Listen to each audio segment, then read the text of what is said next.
नमस्कार साथियों। Fast IAS academy के ऑनलाइन प्लेटफॉर्म पे आपका एक बार स्वागत है।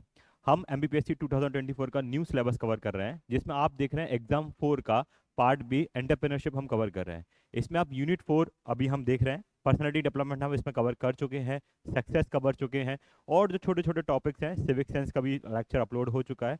अब हम इसमें आगे जो छोटे छोटे टॉपिक्स हैं उन सब को भी अब कवर करना चालू करेंगे। चलिए देर ना करते हुए स्टार्ट करते हैं।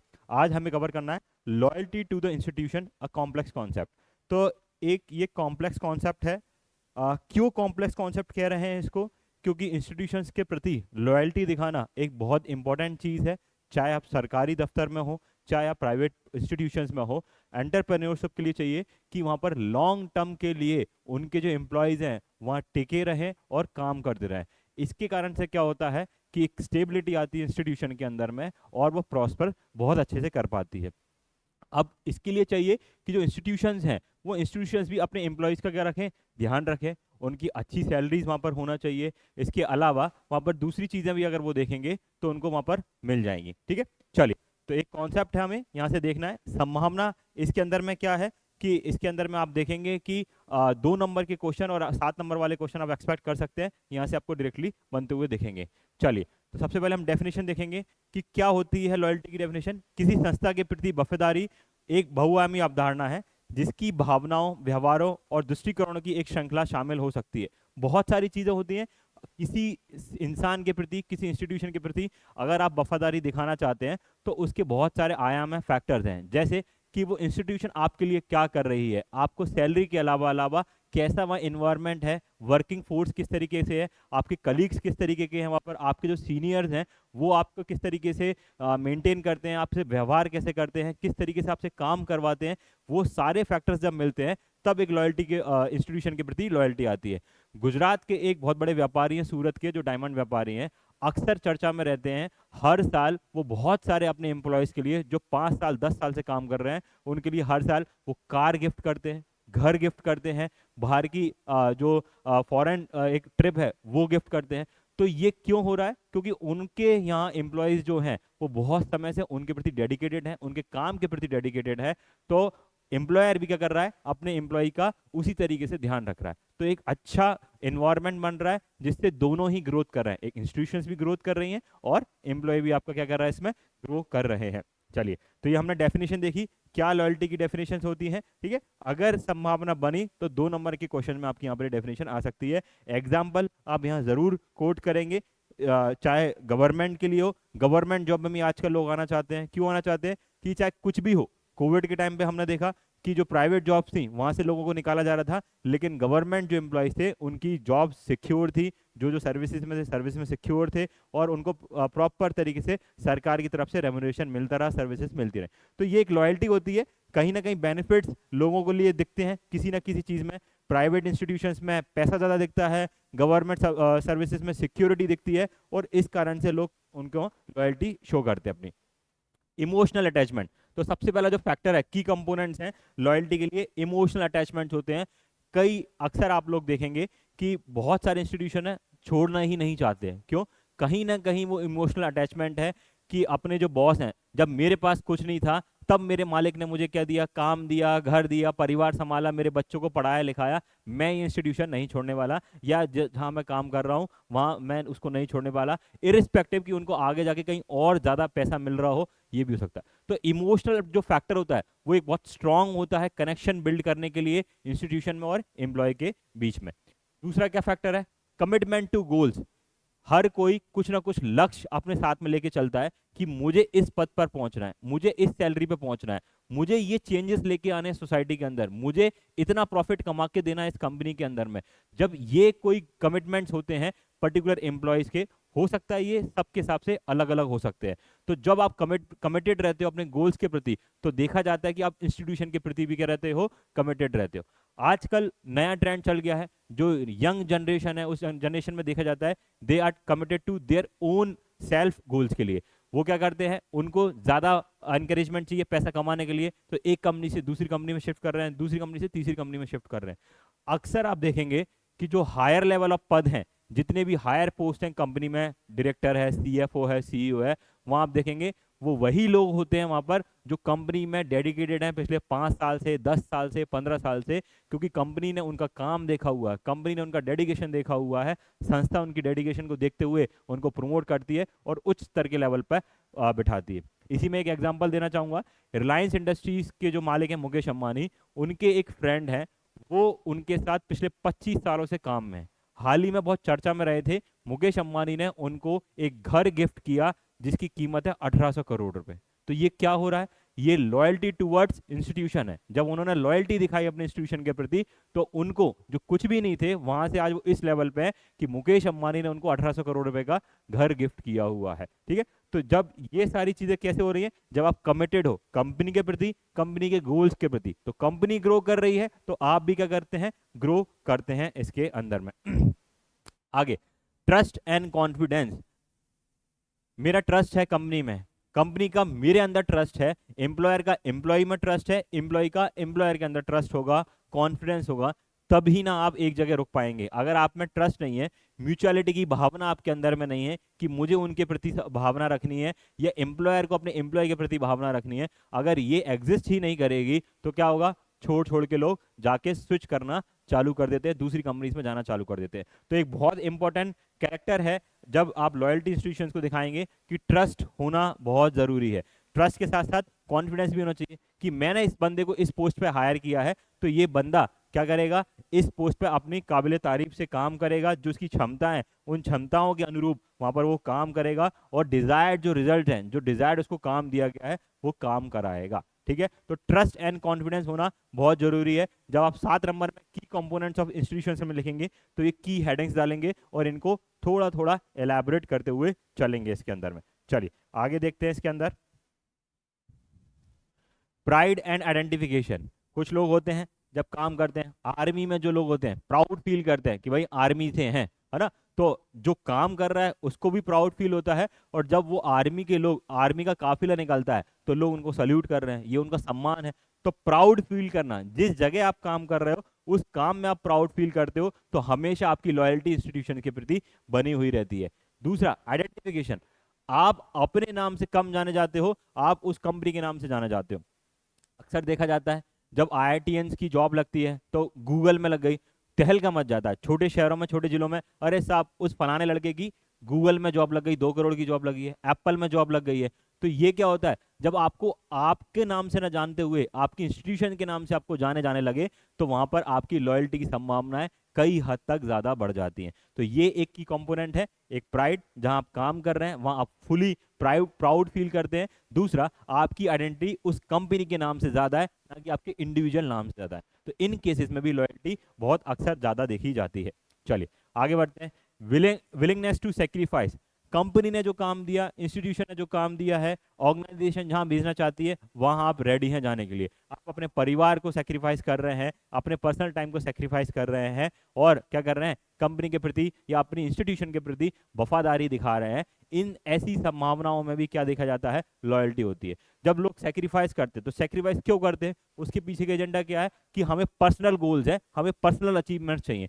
और कंपनीज भी, इंस्टीट्यूशन भी इस चीज को देख लेती है, अच्छे से भाप लेती है कि कौन सा एम्प्लॉय कंपनी के लिए सेक्रीफाइस ज्यादा कर रहा है, कौन अपने टाइम से ज्यादा डेडिकेटेड टाइम वहां पर दे रहा है, और वहां देख के वो उनकी लॉयल्टी शो हो जाती है और कंपनी भी उन्हीं उसी तरीके से प्रमोट करना चालू कर देती है, उस पद पर बिठाना चालू कर देती है उनके सेक्रीफाइसेस के कारण से। ठीक है, तो ये बहुत इंपॉर्टेंट फैक्टर ये भी होता है। अब लॉयल्टी के लिए कौन कौन से फैक्टर इन्फ्लुएंस करते हैं कि मैं क्यों रुकूं इस कंपनी में या इस इंस्टीट्यूशन में, ऐसा मुझे क्या मिल रहा है जो दूसरी कंपनी में मुझे नहीं मिलने वाला, या दूसरे संस्था में जहां काम करूंगा वो मुझे नहीं देंगे, इस कंपनी में क्या बेटर है जिससे लॉयल्टी मुझे शो होती है। तो सबसे पहला क्या होता है, वहां का ऑर्गेनाइजेशन का कल्चर, किस तरीके का कल्चर है, कल्चर फ्रेंडली कल्चर है या टॉक्सिक कल्चर है। आप काम करने जाते हो, रोज सुबह सुबह दुखी आत्मा की तरह जा रहे हो, अरे यार आज कंपनी में काम करने जाना पड़ेगा, बहुत ही गंदा इन्वायरमेंट है, बॉस फिर डांटेगा, काम करूंगा तो भी डांटेगा, काम नहीं करूंगा तो भी डांटेगा। तो जब इन्वायरमेंट पीसफुल नहीं होगा, जब इन्वायरमेंट, रिलेशनशिप अच्छे स्टैब्लिश नहीं हो पाएंगे ऑर्गेनाइजेशन के अंदर में, तो लॉयल्टी की संभावना सबसे कम हो जाती है। तो क्या चाहिए, अगर कल को आप अपना बिजनेस खड़ा कर रहे हैं तो ऑर्गेनाइजेशन कल्चर, जिसको हम क्या बोलते हैं, वर्क एथिक्स भी बोलते हैं, आपके वर्क एथिक्स अच्छे होना चाहिए इंस्टीट्यूशंस के, कि टाइम पे छुट्टी दे, जबरदस्ती अननेसेसरी काम ना कराए। 6 बजे उसका टाइम खत्म हो गया है, वो बैठा है 8 बजे 9 बजे तक, बॉस उसको छुट्टी नहीं दे रहा है। अरे अगर आप ऐसे इंस्टीट्यूशन में टॉक्सिक वर्क कल्चर आ जाएगा, तो उससे क्या होगा कि वहां पर एम्प्लॉयज छोड़ के जाना चालू कर देंगे। चलिए, कुछ टेक्निकल प्रॉब्लम हो गई है।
चलिए, थोड़ा सा टेक्निकल इशू आ गया था, वो करेक्ट हो गया है। चलिए कंटिन्यू करते हैं। तो हम कहाँ थे? Organization culture. ऑर्गेनाइजेशन कल्चर कैसा होना चाहिए? पॉजिटिव ऑर्गेनाइजेशन कल्चर होना चाहिए। दोनों एक दूसरे के लिए डेडिकेटेड है, दोनों एक दूसरे की समस्या को समझते हैं, रिजॉल्व करते हैं और बेनिफिट कराते हैं एक दूसरे को। जब ऐसा कल्चर होता है तो इंडिविजुअल भी ग्रो करता है और ऑर्गेनाइजेशन में उसमें ग्रो करती है। आगे बढ़ते हैं। लीडरशिप, नेतृत्वकर्ता अगर अच्छा नहीं हुआ है ना, हर बात पे आपको क्या करता है? पिंच करता है, आपसे जबरदस्ती अननेसेसरी काम कराता है, फेवर्स ले रहा है, उस तरीके की दूरदृष्टि सोच नहीं है कि किसको मुझे निखार के इसको बड़ा बनाना है। एक लीडर वही अच्छा है जो पहले ही समझ जाए, भाप जाए कि ये मेरे एम्प्लॉयज की क्वालिटीज क्या हैं, इससे मैं क्या काम करा सकता हूँ, इससे मैं कितना बड़ा विजन अपना कंप्लीट करा सकता हूँ। तो ये लीडरशिप क्वालिटीज होना चाहिए कि दूरदृष्टि हो आपके लीडर की, कि ये हम ऐसा ऐसा काम करेंगे और इन कामों के लिए ये एम्प्लॉयज मेरे सूटेबल है। जब ऐसी चीजें होना चालू हो जाती हैं तो आप देखोगे कि जो सारे आपके गोल्स हैं वो अलाइन होना चालू हो जाते हैं, क्योंकि आपकी लीडरशिप बहुत अच्छी है ना। इसलिए आप देखेंगे टाटा के वर्किंग कल्चर है, टाटा को क्यों लोग पसंद करते हैं? क्योंकि वहां के वर्क एथिक्स बहुत स्ट्रांग है, वो अपने एम्प्लॉयज का ध्यान रखते हैं। सेम इसी तरीके से एक और मैं एग्जांपल लूं, तो जो आपकी L&T है, लार्सन एंड टर्बो कंपनी है, उसके वर्किंग कल्चर्स को भी बहुत अच्छा माना जाता है। ऐसी अनेकों कंपनी है जो वर्किंग कल्चर्स को ध्यान में रखती हैं। अभी रिसेंटली देखा गया है यूरोपियन कंट्रीज में कंपनीज अपने ही लेवल पे क्या कर रही हैं, वहां पर महिलाओं को उनके पीरियड्स के टाइम पे छुट्टी देना चालू कर रही हैं। तो अगर ऐसे स्टेप्स लिए जाते हैं तो क्या होता है, ये आप अपने सम्मान दिखाते हैं अपने एम्प्लॉयज के प्रति, खासकर वुमेन एम्प्लॉयज हैं उनके प्रति, और इससे क्या होता है, एक ट्रस्ट बढ़ता है। लीडरशिप की क्वालिटीज दिखती है कि नहीं, लीडरशिप सिर्फ आपसे काम कराना नहीं चाहती, लीडरशिप सिर्फ नंबर में बिलीव नहीं करती, हमारे ह्यूमंस में भी बिलीव करती है। सेम काम इंडिया में भी बहुत सारे स्टार्टअप्स ने चालू कर दिया है। अब हमारे बहुत सारे बैंगलोर बेस्ड स्टार्टअप्स ने क्या किया है, महिला को उनके पीरियड्स के टाइम पे क्या किया है, 1 दिन की छुट्टी देना चालू कर दी है। वर्क फ्रॉम होम आप अडॉप्ट कर सकते हैं। जब ऐसा वर्किंग कल्चर हो कि यहाँ पर लीडर्स क्या कर रहे हैं, हमारे एम्प्लॉयज के बारे में सोच रहे हैं, तो एम्प्लॉयज भी अल्टीमेटली इंस्टीट्यूशंस के बारे में सोचते हैं और वहां से बहुत अच्छा वर्किंग कल्चर बनता है, प्रोडक्टिविटी इंक्रीज होती है और ultimately it leads to the profit, है ना। तो ये एक बहुत इंपॉर्टेंट चीज है, लीडरशिप अच्छी होना चाहिए हमेशा। चलिए आगे बढ़ते हैं। पर्सनल एक्सपीरियंसेस, आपके खुद के पर्सनल एक्सपीरियंसेस, पहले आपने जहाँ काम किया है वहाँ आपके एक्सपीरियंसेस अच्छे नहीं थे, आज आप यहाँ काम कर रहे हैं, यहाँ आपके एक्सपीरियंसेस बहुत अच्छे हैं, और इससे क्या हो जाता है कि आपका काम करने में मन लगता है। आपने देखा हुआ है पहले कैसे एक्सपीरियंस थे, हो सकता है पहले आपका अच्छा एक्सपीरियंस हो, अब आपका अच्छा एक्सपीरियंस नहीं जा रहा है इंस्टीट्यूशन में, तो आप वहाँ क्या होगे, आप लॉयल नहीं रहना पसंद करोगे, आप दूसरी कंपनीज को, दूसरी इंस्टीट्यूशन को सर्च करना चालू कर दोगे कि यार मुझसे तो यहाँ काम नहीं होगा, मैं दूसरी जगह जाके काम करूंगा। तो ये होना चाहिए, पढ़ लेते हैं। Individual experiences with an institution can also influence loyalty, positive experience such as recognizing opportunities for growth and a supportive work environment. Growth दिखनी चाहिए। इंडिया ग्रो कर रहा है, भारत ग्रो कर रहा है, हमें भी ग्रो करना है। हमें भी अपने परिवार को एक अच्छा स्टैंडर्ड ऑफ लिविंग देना है।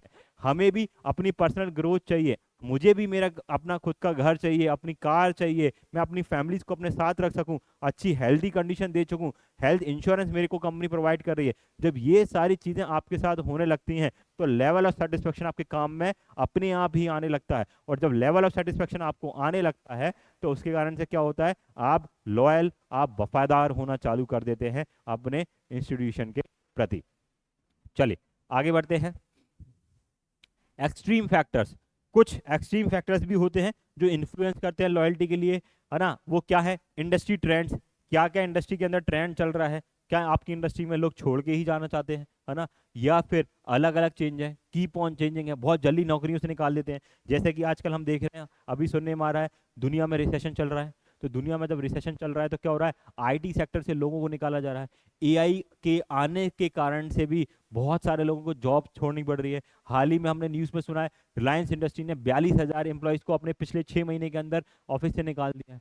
ये क्यों हो रहा है, तो जब ट्रेंड ऐसे हो, तो जब आपको मालूम है, आपको पक्का पता ही नहीं है कि कंपनी हमारा साथ देगी नहीं देगी एक्सट्रीम कंडीशंस के अंदर में, तो जो एम्प्लॉय है वो क्या करता है, अपनी व्यवस्थाएं पहले से करना चालू कर देता है, दूसरी कंपनी में स्विच करना पहले से ही चालू कर देता है। तो इंडस्ट्री ट्रेंड्स बहुत इंपॉर्टेंट इसमें रोल प्ले करते हैं। सोसाइटल चेंजेस, क्या क्या सोसाइटी में चेंजेस आ रहे हैं, जब वो सोसाइटी चेंजेस एक्सट्रीम हो जाते हैं तो या एक्सट्रीम होंगे या फेवरेबल होंगे। तो फेवरेबल है तो आप लॉयल होंगे, एक्सट्रीम पे जा रहे हैं तो वो क्या होगा, आप वहां से निकलना चालू कर देंगे।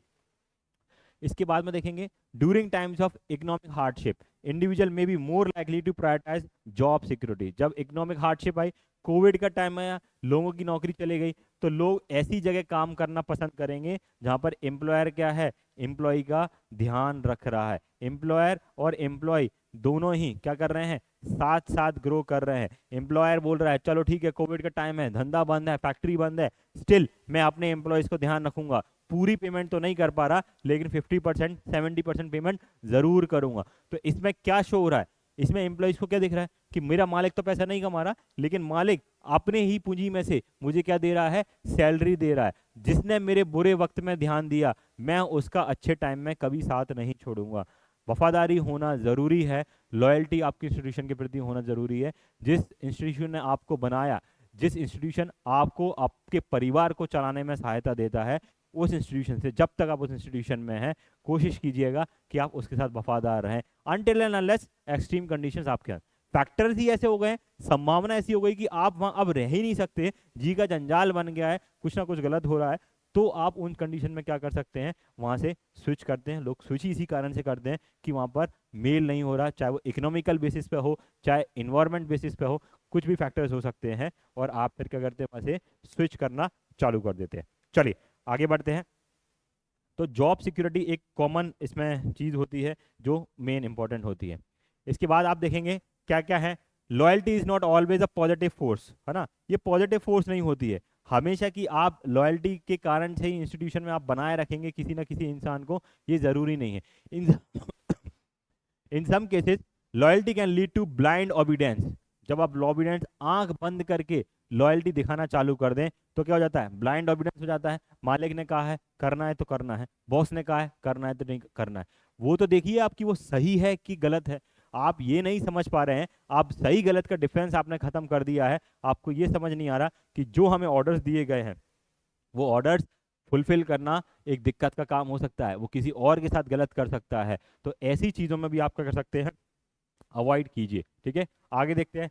अ reluctance to challenge the status quo और अनएथिकल बिहेवियर। आप जो अनएथिकल बिहेवियर हो रहा है, आप रिलक्टेंट हो जाते हैं, आप सहन करते रहते हैं अनएथिकल बिहेवियर को और उसकी कंप्लेंट नहीं करते हैं, या उसको आप अपोज नहीं करते हैं वहां पर। A healthy balance between loyalty and critical thinking is essential for effective organization। अगर रूढ़िवादी सोच आ गई है ना, एक ऐसी सोच उत्पन्न हो गई है इंस्टीट्यूशन के अंदर में जहां पर क्या है, आप सिर्फ लॉयल्टी वफादारी दिखाना चाहते हैं और लॉयल्टी के चक्कर में आप क्रिटिकल थिंकिंग को भूल चुके हैं कि ये सही है या गलत है, और उस सही गलत के भाव को आप जब भूल जाते हैं तो आपकी लॉयल्टी कोई मतलब की नहीं रहती, आप वहां पर गिरते ही चले जाएंगे, आपकी ग्रोथ कम होती चले जाएगी, या आप अपने जमीर को मार के वो काम करेंगे फिर। तो ये सब चीजें होना चाहिए, हमें लॉयल बनना है इंस्टीट्यूशन के प्रति, लेकिन ऐसा भी लॉयल नहीं बनना कि गलत काम हो रहा है और हम गलत काम में भी क्या दे रहे हैं, उस संस्था का साथ दे रहे हैं, उस संस्था के साथ हम चल रहे हैं। तो ये भी हमें याद रखेंगे कि लॉयल्टी 100% हो, that's true, that's good, but loyalty के साथ आपकी क्रिटिकल थिंकिंग भी होना चाहिए। जब आपकी क्रिटिकल थिंकिंग अच्छी होगी तो आप क्या कर पाएंगे, एनालिसिस कर पाएंगे सिचुएशन का, सिचुएशन को अच्छे से भाप पाएंगे और अपने आप को सेफ सिक्योर कर पाएंगे, और गलत काम होने से भी आप अपने आप को बचा पाएंगे, या इस संस्था में जो गलत काम हो रहे हैं उनसे भी आप बचा पाएंगे। सर क्रिटिकल थिंकिंग कैसे, फॉर एग्जाम्पल ले लीजिए, किसी कंपनी के अंदर में बॉडी शेमिंग होती है या सेक्सुअल हरासमेंट हो रहा है, ये आपको पता है, आपको दिख रहा है कि पर्टिकुलर एम्प्लॉय के साथ सेक्सुअल हरासमेंट हो रहा है, फिर भी आप चुप हैं। क्यों चुप है, क्योंकि आप लॉयल है अपने बॉस के प्रति, दिख रहा है गलत कर रहा है आपके बॉस, स्टिल आप उसको अपोज नहीं कर रहे हैं, उस एम्प्लॉय का आप साथ नहीं दे रहे हैं, वो कंप्लेंट को रजिस्टर्ड होने से बचा रहे हैं या बच रहे हैं, ये सब सारी चीजें होंगी। तो आपने क्या किया, अनएथिकल प्रैक्टिसेस चालू कर दी। एक गलत काम करने वाले का साथ देना भी, गलत इंसान है वो भी जुर्म ही कहलाएगा। तो ऐसी चीजें नहीं होना चाहिए। चलिए आगे बढ़ते हैं। चैलेंजेस टू प्रमोटिंग लॉयल्टी, क्या क्या प्रमोशन, लॉयल्टी को प्रमोट करने में क्या क्या समस्याएं आती हैं, क्या क्या समस्या आती है, चलिए समझते हैं। Promoting loyalty within an institution can be challenging due to a variety of factors. कौन कौन से फैक्टर्स हैं, चलिए देखना चालू करते हैं। सबसे पहले changing demographic and expectations, demography change हो रही है। डेमोग्राफी कैसे चेंज हो रही है ना, गांव वाले लोग शहर में आना चालू कर रहे हैं, शहर वाले लोग बड़े शहरों में जाना पसंद कर रहे हैं, बड़े शहरों वाले लोग विदेश में जाना चालू कर रहे हैं, डेमोग्राफी चेंज हो रही है ना, जो बच्चे हैं वो बड़े हो रहे हैं, बूढ़े होते जा रहे हैं। जब ये सारी चीजें होना चालू हो जाती हैं तो कई बार ये फैक्टर्स भी क्या होते हैं, चैलेंज हो जाते हैं। आप एक बार जब एक अपनी एज को ग्रोथ कर जाते हैं, एज से ऊपर आना चालू कर जाते हैं, तो फिर आप अपने परिवार के साथ टाइम स्पेंड करना चाहते हैं, आप अपने सोसाइटी में जो लोग हैं उनके साथ टाइम स्पेंड करना चाहते हैं। इसके कारण से क्या होता है, कई बार समस्या आ जाती है, आप स्विच नहीं करना चाहते, आप दूसरी जगह नहीं जाना चाहते। ये एक main one of the major factor है डेमोग्राफी का। Next, technological advancement. Technological advancement के कारण से क्या हो रहा है, लोग आजकल रिमोटली काम करना चाहते हैं, दूर दराज अपने जो गांव हैं शहर हैं वहां से वर्क फ्रॉम होम करना चाह रहे हैं। ये एक बहुत बड़ा रोल है कि भैया टेक्नोलॉजिकल एडवांसमेंट इतना ज़्यादा हो गया है, अगर आप हमें घर बैठे काम दोगे तो हम काम करने के लिए तैयार है ना, नहीं तो हम काम नहीं करेंगे। दूर दराज से काम करने का एक जो पद्धति है वो अच्छी भी है, कहीं ना कहीं जो हमारे बड़ी बड़ी मेट्रो सिटीज़ हैं उन पर दबाव कम डाल रही है, और ये क्या होता है, काम अच्छा भी है। तो अगर कंपनी जैसे काम करने को दे रही है, लेकिन यहाँ पर इसकी अपने पॉजिटिव्स भी हैं, प्रोन्स भी हैं और कॉन्स भी हैं। कॉन्स क्या है सब कि, तो नेगेटिव इसकी चीज़ें क्या होता है, घर से काम कर रहे हैं, इंस्टीट्यूशन में जो मिलना जुलना है कलीग्स के बीच में वो नहीं हो पाता है, काम मे भी इफेक्टिव हो मे भी अनइफेक्टिव हो। जब आप घर से काम करेंगे तो दिन रात आप क्या हो, आपको अवेलेबल रहना जरूरी पड़ता है, तो आपकी जो पर्सनल लाइफ है वो कहीं ना कहीं किल हो जाती है उसके अंदर में। तीसरा, सोशल मीडिया। सोशल मीडिया कैसे प्रभाव डाल रही है, एक ये बहुत बड़ा चैलेंजेस बन गया। डेली अपडेटेड आ रहे हैं, डेली नए नए कुछ ना कुछ चेंजेस आ रहे हैं, ट्रेंड्स चेंज हो रहे हैं, काम करने का स्टाइल चेंज हो रहा है। आज जो हम एडवर्टीजमेंट करते हैं वो डिजिटल मार्केटिंग ज़्यादा है बनस्पत आप ऑफलाइन उसमें एडवर्टीजमेंट करें, पेपर में ऐड दें, ये सब चीज़ें भी होती है, लेकिन आज आप क्या करते हैं, डिजिटल एडवर्टीजमेंट ज़्यादा करने की कोशिश करते हैं। तो सोशल मीडिया ने भी कहीं ना कहीं क्या किया, चेंज किया है। आपका दोस्त बढ़िया घूम रहा है दूसरी जॉब में, दूसरी कंपनी में, अच्छी लाइफस्टाइल है, तो वो आपको क्या करती है, हिट करती है, और आप भी क्या करना चाहते हो, वो कंपनी को स्विच करना चाहते हो। ये आपके अंदर फीलिंग आ जाती है कि यार मेरे यहाँ पर तो ऐसा कुछ भी नहीं है, मेरे यहाँ तो पार्टीज नहीं होती, मेरे यहाँ मेरा एम्प्लॉयर तो इतना सपोर्टिव नहीं है। जब ऐसी भावनाएं आना चालू हो जाती हैं तो क्या होता है, आपकी लॉयल्टी कमज़ोर पड़ना चालू हो जाती है। चलिए आगे देखेंगे। इकोनॉमिक अनसर्टेनिटी हम ऑलरेडी देख चुके हैं, जॉब इनसिक्योरिटी है, बॉस आपको कभी भी निकाल देगा, बार बार बोलता है काम नहीं किया नौकरी से निकाल दूंगा। तो जब आपको ऐसी जॉब इनसिक्योरिटी हो तो आप क्या होते हैं, लॉयल तो नहीं बन सकते हैं अपनी इंस्टीट्यूशन के प्रति। फाइनेंशियल प्रेशर्स, वित्तीय दबाव, बहुत सारे फाइनेंशियल प्रेशर्स आपके ऊपर है, आपने लोन्स ले रखे हैं, आपके घर में शादी है, आपके भाई की शादी है, आपकी छोटी बहन की शादी है, ये सब चीज़ें जब आपके यहाँ हो रही हो तब भी क्या होता है, समस्या आ जाता है। फिर आप क्या करते हैं, दूसरी संस्था में स्विच करने की कोशिश करेंगे जहाँ आपको पैसा अच्छा मिल रहा है, आपकी जॉब सिक्योरिटी हो, इकोनॉमिकल सिक्योरिटी हो। इन कारणों से भी आप क्या करते हैं, आप ये एक बड़ा चैलेंज बनता है लॉयल्टी के लिए। आगे देखेंगे, ethical dilemmas, corporate misconduct, already हम देख चुके हैं, गलत तरीके से काम कर रहे हैं, इन्वायरमेंट को नुकसान पहुंचाते हुए काम कर रहे हैं, लोगों के साथ खिलवाड़ हो रहा है। अक्सर आजकल हम देख रहे हैं जितने भी पैकेट बंद फूड आते हैं, आप कोई भी ड्रिंक ले लीजिए, सब में शुगर कंटेंट है। फ्रूट जूस के नाम पर ड्रिंक्स बेची जाती हैं, वो टेट्रा पैक जो आप पीते हैं वो जहर पीते हैं आप, उसके अंदर में आप कभी पीछे जाके देखिएगा, आपने देखा मैंगो जूस, मैंगो सिर्फ 5% 6% है, बाकी का पानी है, शक्कर है, प्रिजर्वेटिव्स है और दुनिया भर के केमिकल्स है। आपने कभी अपने घर में मैंगो शेक बनाया, मैंगो जूस बनाया, वो कितने दिन तक ठीक रह सकता है? 1 दिन, 2 दिन, 3 दिन, हार्डली, इससे ज्यादा तो नहीं रह सकता। लेकिन जो आपके पास टेट्रा पैक्स आ रहे हैं, जो आपके पास बॉटल्स आ रही है, वो आप जब पीते हैं उनकी प्रिजर्वेटिव टाइमिंग कितना है? 6 महीने, 3 महीने, 4 महीने, इस तरीके की उनकी एक्सपायरी शेल्फ लाइफ है। तो आप सोचिए कि आप कितने केमिकल्स अपने शरीर के अंदर में डाल रहे हैं। तो क्या कर रहे हैं? मिसकंडक्टिंग लीड कर रहे हैं, दिखा रहे हैं आपकी सेहत के लिए अच्छा है और बिल्कुल नहीं है। इसी में मैं एक एग्जांपल लेना चाहूंगा बॉर्नविटा का। बॉर्नविटा हो गया, हॉर्लिक्स हो गया, हम सब लोग, आप भी जो दिखने वाले व्यूअर्स हैं, आप सब देख रहे हैं। कमेंट करके बताइए कि सबने क्या क्या पिया है अपने छोटे में दूध के साथ। किसी ने बॉर्नविटा पिया है, किसी ने हॉर्लिक्स पिया है ना, किसी ने बूस्ट पिया है, कोई कुछ पी रहा है। कितना बूस्ट मिल गया, कितनी आपकी हाइट बढ़ गई, कितना आप सेहतमंद हो गए, किसी का हुआ। लेकिन अभी रिसेंटली एक रिपोर्ट आई है कि ये जो आप बॉर्नविटा, हॉर्लिक्स, बूस्ट, जो ये सारे ये जो आपके है ना फ्लेवर्स ड्रिंक करने वाले हैं, इन सब के कारण से इंडिया में बच्चों के अंदर प्री डायबिटिक्स देखी जा रही है। बच्चे प्री डायबिटिक हो गए हैं, बच्चों में डायबिटिक्स के सिम्टम्स देखे जा रहे हैं। किस कारण से? क्योंकि इनमें शुगर कंटेंट बहुत ज़्यादा था और इनके शुगर कंटेंट के कारण से जो बच्चों को शुगर नहीं मिलना चाहिए, 7 साल तक के बच्चों को, वो शुगर आप देख रहे हैं इनके शरीर के अंदर। तो इससे क्या हो रहा है और आपको कैसे देखा जा रहा है? फीलिंग ये कराई जाती है माँ बाप को कि आपने अपने बच्चे को बूस्ट नहीं पिलाया, आपने ये फलाना नहीं पिलाया, तो आपका बच्चे की ग्रोथ ही नहीं होगी, आपके बच्चे की हाइट ही नहीं बढ़ेगी। अरे भाई, देखो, समझो, कंटेंट पढ़ो, इंग्रेडिएंट्स पढ़ो, उसके उसके बाद डिसाइड करो। मिसकंडक्ट, कॉर्पोरेट मिसकंडक्ट, हमने देखा था मैगी में लेड बढ़ने के कारण से भारत सरकार ने मैगी को बैन किया, 2 साल तक बैन रहा, फिर वापस से आ गया है। अभी हमें नहीं पता उसमें लेड कंटेंट कितना है तो वो आखिरकार मैदा, और मैदा भी आपके लीवर के लिए, इंटेस्टाइन के लिए बहुत ज़्यादा खराब है, फिर भी हम खाते हैं। पहाड़ों में खा रहे हैं, नदियों में खा रहे हैं, घर में खा रहे हैं, रात को खा रहे हैं, सब जगह खा रहे हैं। अरे भाई, क्या है उसके अंदर, क्या न्यूट्रिएंट कंडीशन उसकी, वो देखिए तो सही। पर चूंकि उसका एडवर्टीजमेंट इस तरीके से किया गया है, इतना हाइप क्रिएट किया गया है, 2 minute Maggi, 2 minute noodles, 2 minute में कभी नहीं बनता जी, पर एडवर्टीजमेंट उस तरीके से दिखाया जा रहा है। तो कॉर्पोरेट मिसकंडक्ट, अगर कॉर्पोरेट ऐसे मिसकंडक्ट कर रही है तो कुछ एम्प्लॉयज क्या होंगे, वो कभी उस इंस्टीट्यूशन के प्रति वफादार नहीं हो पाएंगे, क्योंकि गलत काम वहां पर हो रहे हैं। कन्फ्लिक्टिंग वैल्यूज, आपकी और उन कंपनी की एथिकल वैल्यूज दोनों की मेल ही नहीं करती है, या तो आपकी खराब है या कंपनी की अच्छी है, दो ही कंडीशन है। दोनों ही कंडीशन होंगे, आप गलत तरीके से काम करना चाह रहे हैं या कंपनी गलत तरीके से काम करना चाह रही है, तो कॉन्फ्लिक्टिंग वैल्यूज हो गए। इस कारण से आप क्या होगा, आप वहां पर काम कर ही नहीं पाएंगे। चलिए आगे बढ़ते हैं। ऑर्गेनाइजेशन कल्चरल एंड लीडरशिप, ये हम ऑलरेडी देख चुके हैं। ऑर्गेनाइजेशन का कल्चर किस तरीके से, क्रॉनिक स्ट्रेस रह रहा है, ओवरलोड है वर्क का, है ना, बुलीड किए जाते हो, आपके जो कलीग्स हैं आपको छेड़ते हैं, चिढ़ाते हैं, मोटा है, पतला है, क्या काम करेगा, तेरे में कुछ काम करने का नहीं है ना, तू तो बॉस का चाटुकार है, बॉस की चाटता है। इस तरीके की जब चीजें होती है तो एक इंसान क्या होता है, बुलीड होना चालू हो जाता है, और वो इंसान कभी भी उस इंस्टीट्यूशन में लॉयल्टी नहीं दिखा सकता है। चलिए आगे बढ़ते हैं। ऑफिस गॉसिप्स हो रही हैं, आपकी ऑफिस गॉसिप होती है, ये ऐसा है, इसका परिवार ऐसा है, इसका तो ये ऐसा ऐसा है, वगैरह वगैरह। जब ऐसी चीजें होने लगे तो इंसान का मन वहां से खत्म हो जाता है और वहां से उसकी लॉयल्टी खत्म होना चालू हो जाती है। तो ये लीडरशिप मेक श्योर करे कि हमारे एनवायरनमेंट जो पॉजिटिव हो, काम से काम रखा जाए।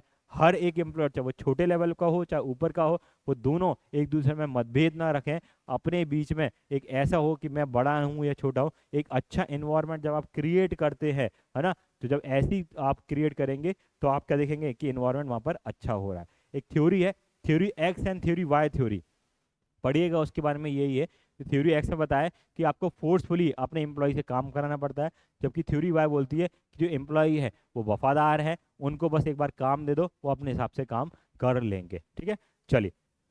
इनइफेक्टिव लीडरशिप, प्रभावी लीडरशिप नहीं है ना, जो लीडरशिप है उसको मतलब ही नहीं है काम करने से, कैसे काम करना है, तो अच्छा टैलेंट रिटेन नहीं होगा। ठीक है, चलिए आगे बढ़ते हैं। एक्सटर्नल फैक्टर्स हैं बहुत सारे, इंडस्ट्री में कंपटीशन बहुत ज़्यादा है, कंपटीशन के कारण से आपकी ग्रोथ नहीं हो पा रही है, कंपनी आपकी सैलरी इंक्रीमेंट्स नहीं दे रही है, इसके कारण से क्या कर रहे हो आप स्विच कर सकते हो। आगे बढ़ेंगे, सोशल एंड पॉलिटिकल चेंजेस, समाज में चेंजेस हो रहे हैं, पॉलिटिक्स में चेंज हो रहे हैं, उसके कारण से भी आप क्या करते हो, छोड़ना चाहते हो। जैसे इसका हाल ही एग्जांपल दें, रशिया और यूक्रेन वॉर के कारण से बहुत सारी रशियन कंपनीज में जो लोग काम कर रहे थे उन्होंने क्या किया, वहाँ से कंपनीज को रिजाइन करके आगे दूसरी कंपनी में स्विच करना चालू कर दिया। तो ये भी कई बार क्या होता है, एक बहुत बड़ा रोल क्रिएट करता है। नेक्स्ट क्या है, कैसे चेंज करें, कैसे ओवरकम करें ये जो समस्या है, लॉयल्टी कैसे बना के रखें। तो सबसे पहले क्या करेंगे, जो नेगेटिव इन्वायरमेंट था उसको पॉजिटिव इन्वायरमेंट बना दीजिए, अच्छा वर्किंग कल्चर होगा, अच्छा वर्किंग एथिक्स होगा, अच्छा इन्वायरमेंट होगा। आप बिना एसी के गर्मी में 42 डिग्री में इंप्लॉय से एक्सपेक्ट कर रहे हैं कि वो 10 घंटे काम करें, नेचुरल बात है प्रोडक्टिविटी क्या हो जाएगी, कम हो जाएगी।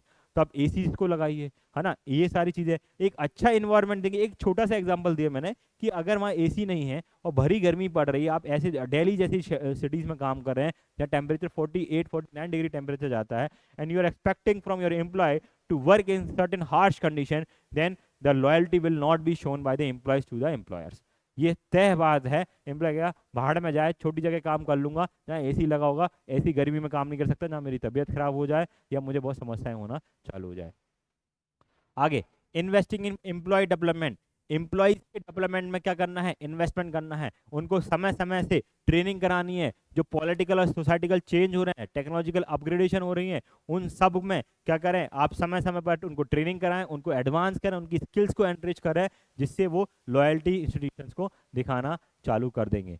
रिकग्नाइजिंग एंड रिवॉर्डिंग एम्प्लॉय, जो एम्प्लॉय अच्छा काम करता है उसको रिकग्नाइज कीजिए, रिवॉर्ड दीजिए। ये ना हो कि आपके इंस्टीट्यूशन में काम 5 लोग बहुत मेहनत से कर रहे हैं, लेकिन इन 5 के ऊपर जो लोग हैं, 2 लोग हैं, वो हमेशा क्या करते हैं, रिकग्नाइजेशन उनको मिलती है, और जो 5 लोग लगे हुए हैं मेहनत करने के लिए, उनको कोई रिकग्नाइजेशन या कोई हेल्प नहीं मिल रही है, कोई रिवॉर्ड नहीं मिल रहा है।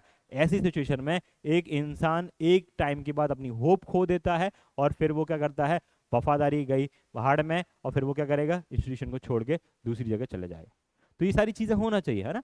तो ये आपको दिखाता है कि किस तरीके से करना है काम। आप इंसान रिकग्नाइजेशन चाहता है, इंसान चाहता है कि मेरे काम की भी तारीफ हो, मेरी भी वाहवाही हो, और वो मेहनत उसी के लिए करता है।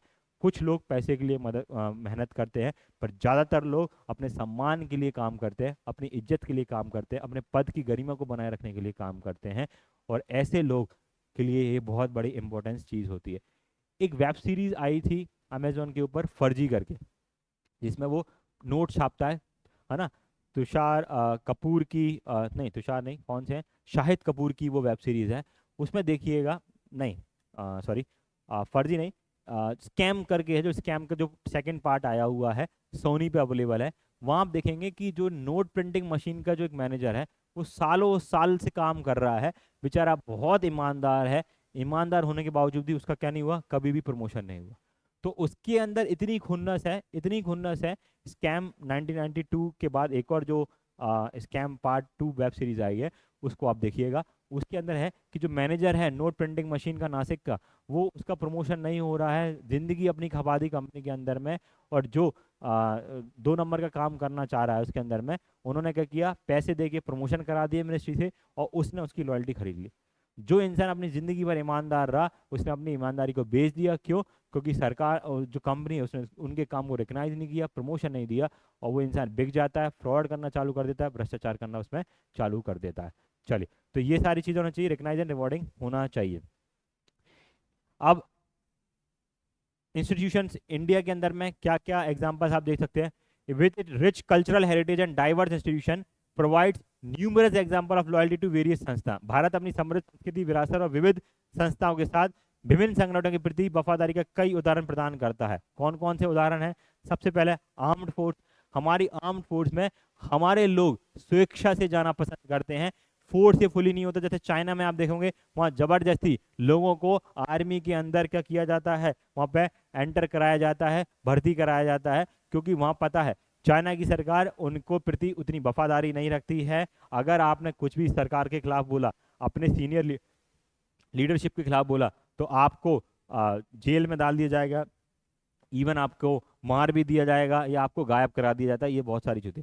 हमारे यहाँ प्राउड फील किया जाता है, लोगों के द्वारा भी सम्मान की नज़र से देखा जाता है, और देश को सर्व करने की जो भावना है भारतीयों में बहुत ज़्यादा है, पेट्रियोज्म की भावना बहुत ज़्यादा है, और लोग हमारे यहाँ पर स्वेच्छा से क्या करते हैं, आर्मी में काम करते हैं। दूसरा, सेक्रीफाइस एंड डेडिकेशन है, बहुत सेक्रीफाइस है देश के प्रति, हमारे इंस्टीट्यूशन के प्रति डेडिकेशन बहुत ज़्यादा दिखाते हैं, और इसके कारण से क्या होता है, हमारे यहाँ पर देखा जाता है। आगे, डिवोशन टू रिलीजियस इंस्टीट्यूशन, हमारे यहाँ रिलीजियस इंस्टीट्यूशन के प्रति बहुत ज़्यादा डिवोशन है, हम अपने धर्म में बहुत कट्टर विश्वास करते हैं। इसी कारण से क्या होता है कि हम टेम्पल्स में, गुरुद्वारा में सर्विसेज देते हैं। आप देखते हैं अमीर से अमीर इंसान आपको गुरुद्वारे में चप्पल उठाते हुए स्टैंड पर रखते हुए दिख जाएगा।